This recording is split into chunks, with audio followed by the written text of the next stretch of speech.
En aquest videotutorial veurem una errada que acostuma a presentar-se en determinades versions del LibreOffice base quan volem importar dades des d'un fitxer CSV a una taula. En aquest cas, per veure-ho, tenim preparat un document en format CSV i ja el tenim obert amb el LibreOffice Calc. Per tal d'exportar aquestes dades a una taula del LibreOffice base, seleccionem tota la taula, ens adrecem a Edita i seleccionem l'opció Còpia.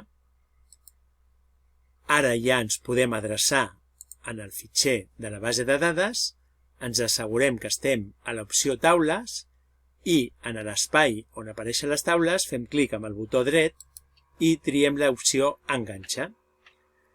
Com veiem, aquesta opció no està disponible.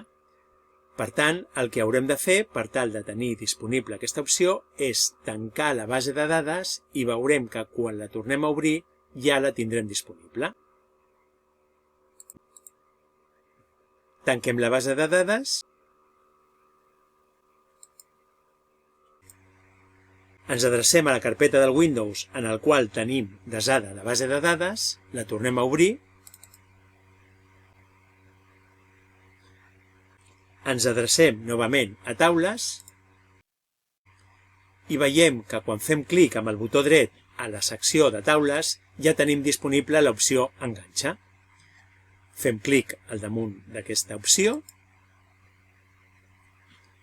i ja se'ns obre l'assistent per tal d'importar les dades des del fitxer CSV a una taula de nova creació. I això és tot.